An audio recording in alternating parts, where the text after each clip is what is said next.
तैयार हो जाइए एक ऐसी दहाड़ सुनने के लिए जो सिर्फ भारत ही नहीं बल्कि 7 समंदर पार तक गूंज रही है।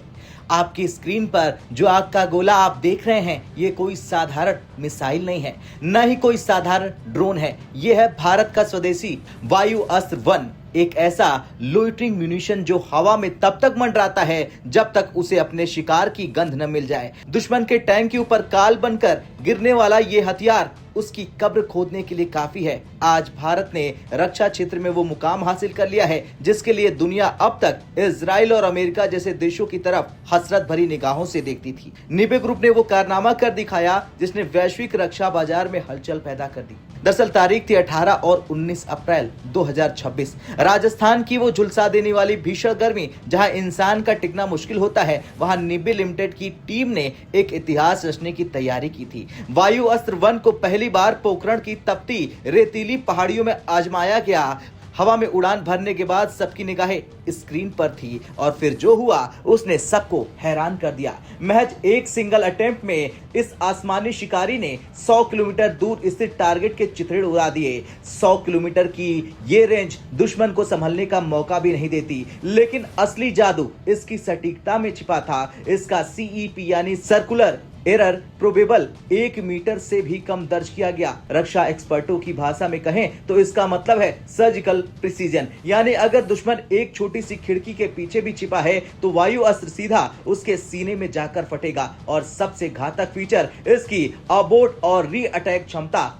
जरा सोचिए, हमला शुरू हो चुका है लेकिन आखिरी सेकंड में पता चलता है कि वहां कोई निर्दोष मौजूद है या टारगेट बदल दिया गया है, तो ऑपरेटर इसे हवा में रोक सकता है और दूसरे टारगेट पर मोड़ सकता है। यह बुद्धिमानी ही इसे दुनिया का सर्वश्रेष्ठ हथियार बनाती है। और वो कहते हैं ना, जंग का कोई समय नहीं होता है, असली शिकारी वही है जो अंधेरे का फायदा उठाना जानता है। निबे ग्रुप ने साबित किया कि वायु अस्त्र 1 सूरज ढलने के बाद और भी खतरनाक हो जाता है।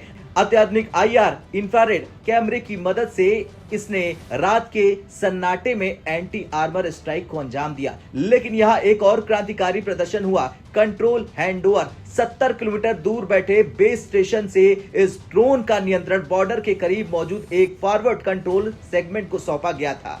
इसका रणनीतिक महत्व समझिए। दुश्मन को लगेगा कि कंट्रोल पीछे है, लेकिन मौत उसके ठीक 2 मीटर के दायरे में मंडरा रही होगी। रेगिस्तान की गर्मी के बाद बारी थी हिमालय की हड्डियों को कपा देने वाली ठंड की। 26 से 27 अप्रैल को वायु अस्त्र 1 पहुंच गया उत्तराखंड के जोशीमठ। यहाँ पहाड़ ऊंचे हैं, ऑक्सीजन कम है और हवा इतनी पतली है कि बड़े बड़े ड्रोन्स दम तोड़ देते हैं। लेकिन 14,000 फीट की इस नामुमकिन ऊंचाई पर वायु अस्त्र ने 90 मिनट तक लगातार उड़ान भरकर अपना लोहा मनवाया। ये सिर्फ उड़ा नहीं बल्कि मिशन पूरा करने के बाद सुरक्षित वापस भी आया। इसकी रिकवरी क्षमता सेना के करोड़ों रुपए बचाती है और इसे बार बार इस्तेमाल के काबिल बनाती है।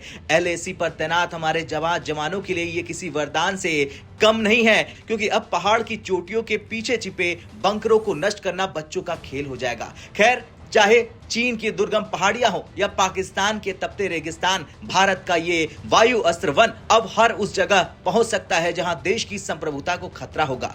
इसका मतलब है कि युद्ध के समय हमें किसी दूसरे देश के सामने हाथ फैलाने की जरूरत नहीं होगी। हम इसे अपनी जरूरत के हिसाब से हजारों की संख्या में बना सकते हैं। निबे ग्रुप का यह सफल परीक्षण इस बात का सबूत है कि भारत की प्राइवेट डिफेंस कंपनियां अब लॉकहीड मार्टिन और बोइंग जैसी कंपनियों को टक्कर देने के लिए तैयार हैं। और यह था भारत का नया आसमानी ब्रह्मास्त्र। जिस तरह से हमारा देश रक्षा क्षेत्र में आत्मनिर्भर बन गया है, उस पर आपकी क्या राय है? क्या आपको लगता है वायु अस्त्र 1 के आने के बाद दुश्मन अब भारत की तरफ आंख उठाकर देखने की हिम्मत भी करेगा? हाँ या ना में कमेंट कर अपनी राय जरूर दें।